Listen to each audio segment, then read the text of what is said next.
Fala pessoal, tudo bem? Professor Diego Neto aqui na área. Estou vindo aqui para a gente conversar hoje sobre um tema muito importante, tanto para a primeira fase, mas principalmente para a segunda fase, que é o tema de estabilidades com reintegração. Veja, nesse vídeo aqui a gente não vai falar propriamente de todos os detalhes dos tipos de estabilidade, mas eu vou fazer uma relação entre estabilidade, extinção de contrato, reintegração, para que você saiba um pouco manejar essa relação jurídica, tá bom? Vem comigo!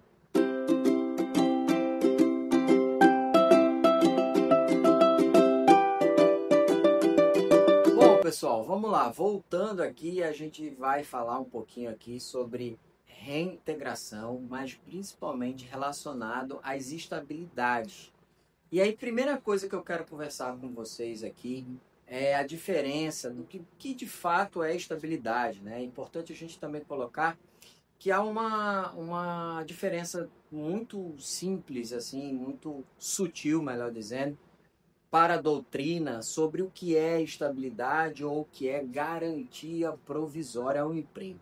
Isso é muito mais, vamos dizer assim, uma questão mais terminológica até, do que do ponto de vista prático, mas vale a pena a gente colocar aqui para você ficar um pouquinho atento.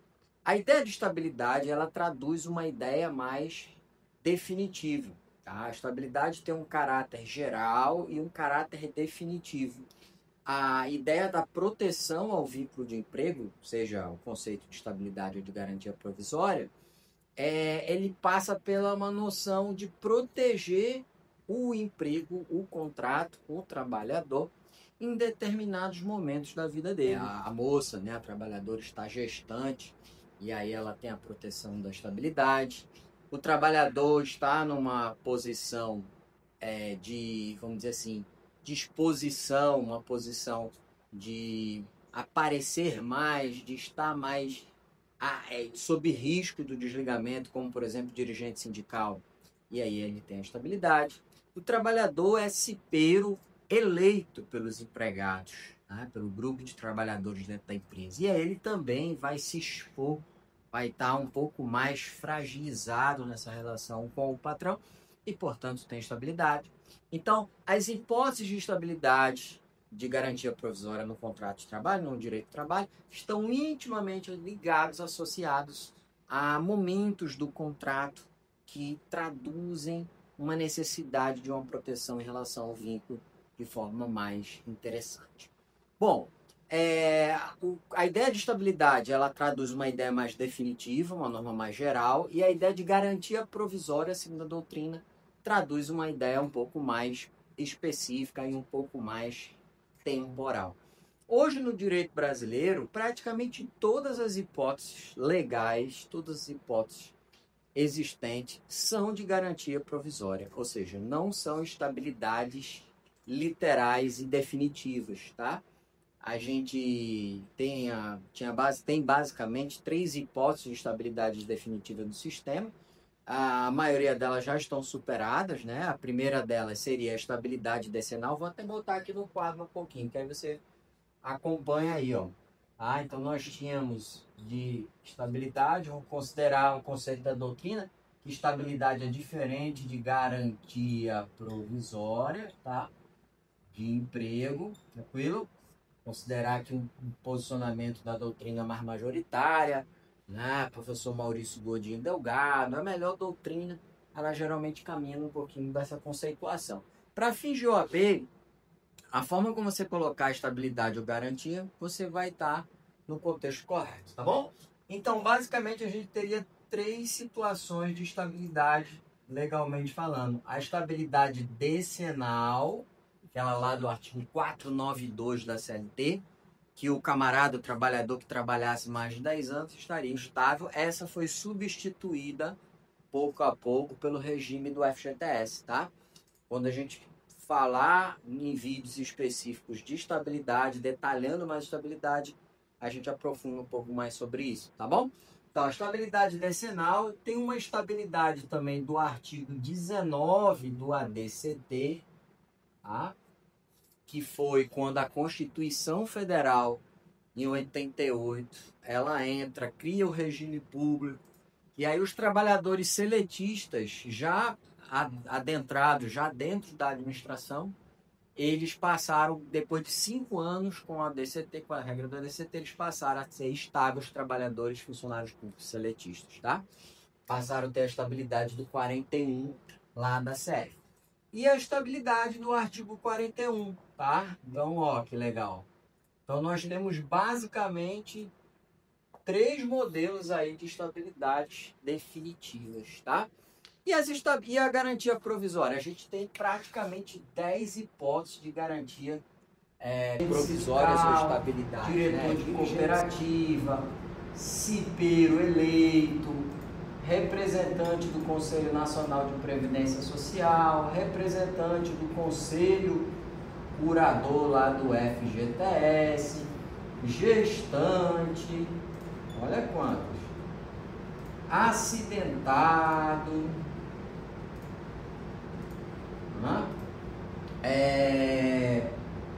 o CCP, membro de CCP, o Conselho de Representante no âmbito da empresa.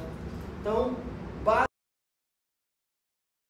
basicamente aí nós temos 9 mais possibilidades, né? A gente tem todo esse contexto aqui de possibilidade de estabilidades e de garantias provisórias. Mas isso tudo que eu falei até agora é apenas para, vamos dizer assim, preparar o terreno para o que eu vou falar agora na sequência, que é a questão da reintegração, tá bom? E aí eu acho que é o grande lance que eu quero conversar com vocês aqui. Primeira coisa é a gente entender que o sistema brasileiro, o sistema jurídico brasileiro atualmente, em que pese, embora lá no artigo 7º, inciso 1 da CF, tá, tenha colocado que é proibido a dispensa, é protegida contra o trabalhador a dispensa arbitrária na forma da lei complementar. Esse dispositivo, ele já foi um dispositivo assim de muito debate, tá? Muito bem. Por quê? Porque quando ele vem em 88, a mentalidade atual em relação ao direito constitucional é que as normas constitucionais por si só têm eficácia mínima. Então, quando ele vem em 88, ele surge em 88, a ideia era tentar proteger o vínculo de emprego, a relação privada, contra a despedida sem fundamento em desfavor do trabalhador. Tá? A ideia era essa. A gente sabe que na administração pública, a relação de estabilidade da administração pública, ela se coloca no sentido de proteger o empregado público estatutário. O artigo 41 da CLT garante a estabilidade, né, àqueles estatutários, tá? Empregados de estatuto com mais de 3 anos lá de atividade ininterrupta. Você só pode ter o desligamento dessa turma mediante o quê? Processo lá administrativo disciplinar. Isso, inclusive, está na súmula 20 do STF, garantindo ampla defesa, artigo 41 da Constituição Federal. Então, um trabalhador da administração pública estatutário, um funcionário público, né, um policial civil, um policial federal, um professor de uma universidade federal, enfim, todos os cargos de estatuto são regidos pela 8112/90 ou pelas leis de proteção estatutárias estaduais. Esse pessoal todinho está protegido após os 3 anos com a estabilidade definitiva do 41 e só podem ser demitidos, evidentemente, por processo administrativo garantido ampla defesa. Bom, isso está muito bem, muito superado, tá? Muito bem alinhado e também previsto lá na súmula 390, inciso 1. Não, eu dei uma confundida aqui, por favor, só. Súmula 390, inciso 1, fala do trabalhador da administração pública seletista. E inciso 2 fala do trabalhador da administração pública que não é da administração pública direta, nem é da administração pública indireta, mas pessoa jurídica de direito público. Tá? Ele fala das empresas públicas e sociedade de economia mista. Deu uma viajada aqui. Desculpa, mas vale a pena também a gente já ficar com essa noção aqui, ó. Súmula 390 do TST. Acabei pensando uma coisa e falando outra, mas tudo bem. Ó, inciso 1 e inciso 2. Aqui fala da sociedade de economia mista e empresa pública. Tá? Essa galera aqui, para ser demitida, não precisa de processo administrativo disciplinar. Não precisa. Mas vem o STF, agora em 2024, através do tema 1022 do STF. Ó. Tema 1022 do STF. Relatoria do ministro Alexandre de Moraes. Tema de repercussão geral. Ele vem e diz o seguinte: na administração pública, embora possa não ter a exigência, sei lá, é o caso aqui, ó, tá? Os cientistas da administração pública, embora não precise de PAD para que sejam demitidos, tá? Eles precisam ter os atos motivados, tá? Então, isso foi um grande ajuste aí que o STF recentemente deu também aí em tema de repercussão geral sobre esse conteúdo aqui, tá? Agora, o que acontece que a gente tem que ver também aqui?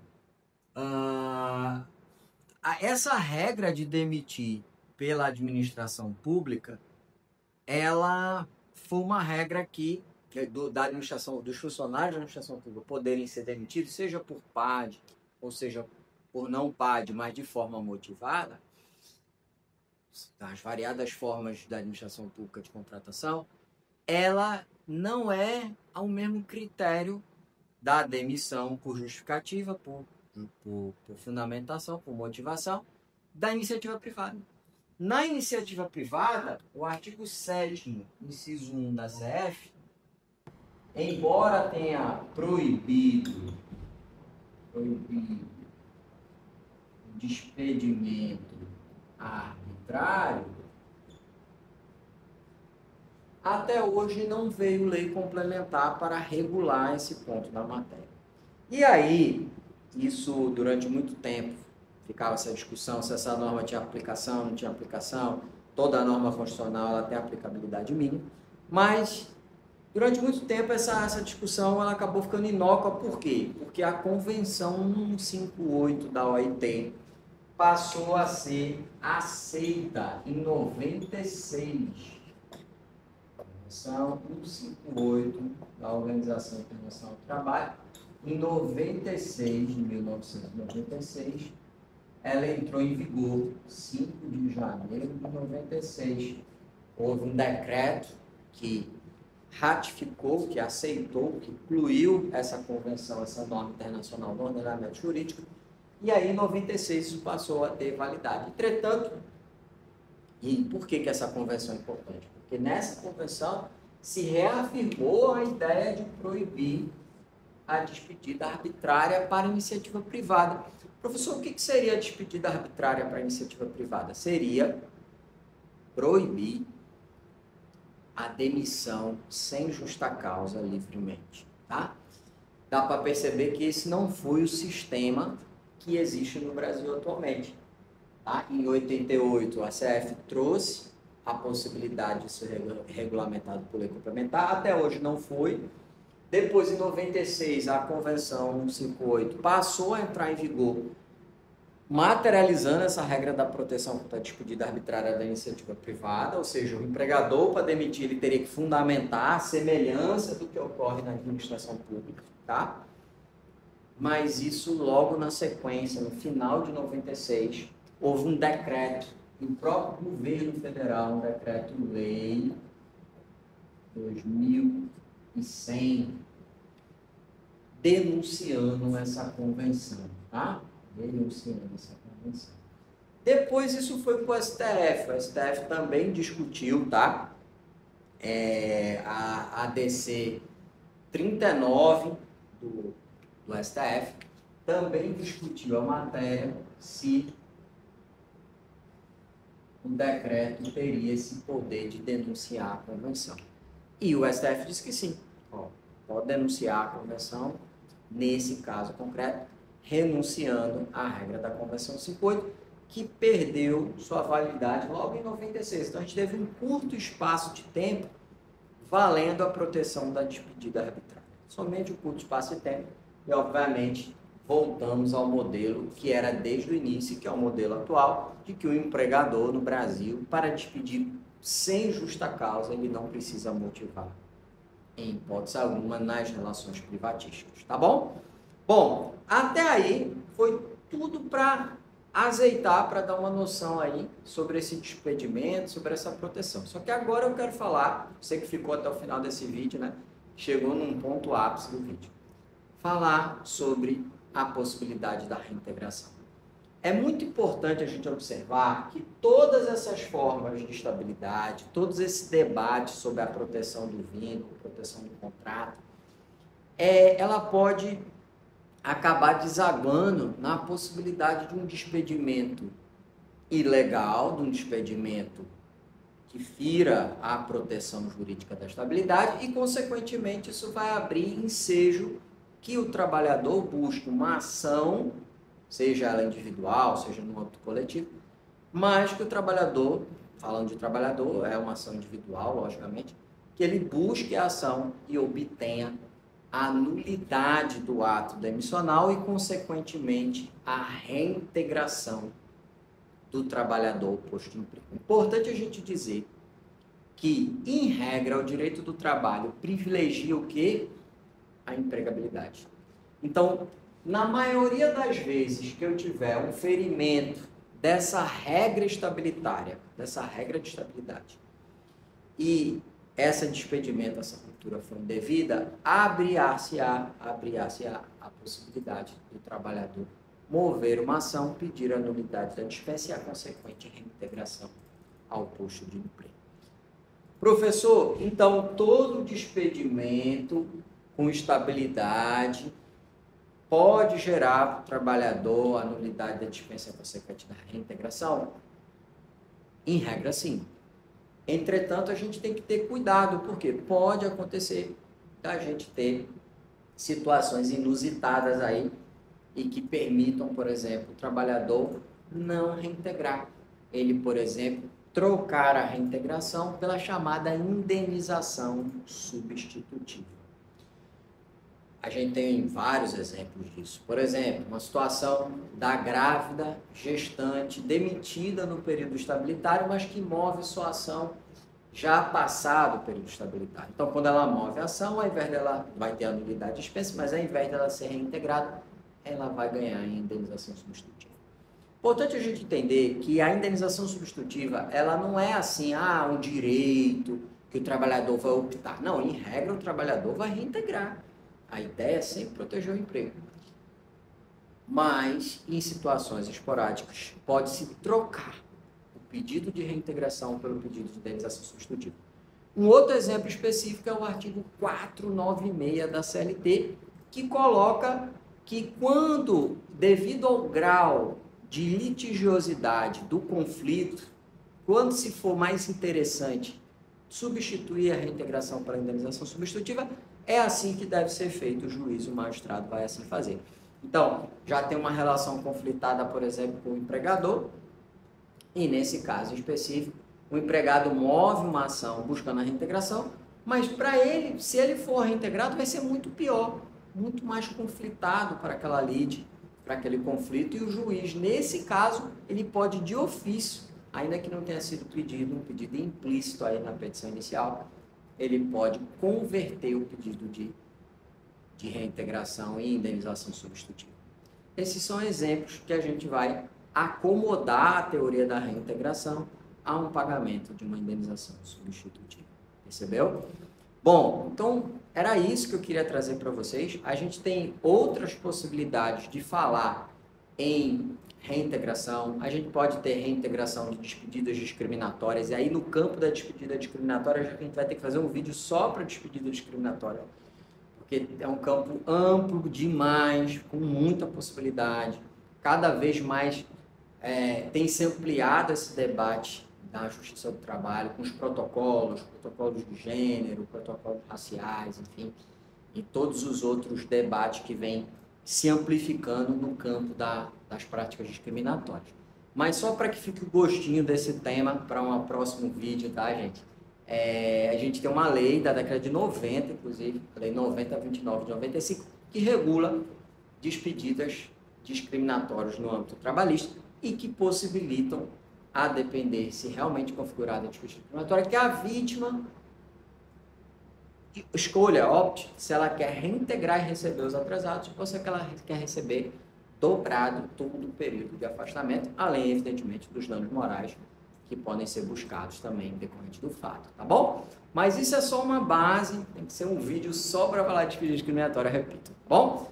Beijo a todos, fique com Deus, espero que tenha ajudado, trazido aqui, elucidado bastante sobre o tema. E tamo junto aí, forte abraço!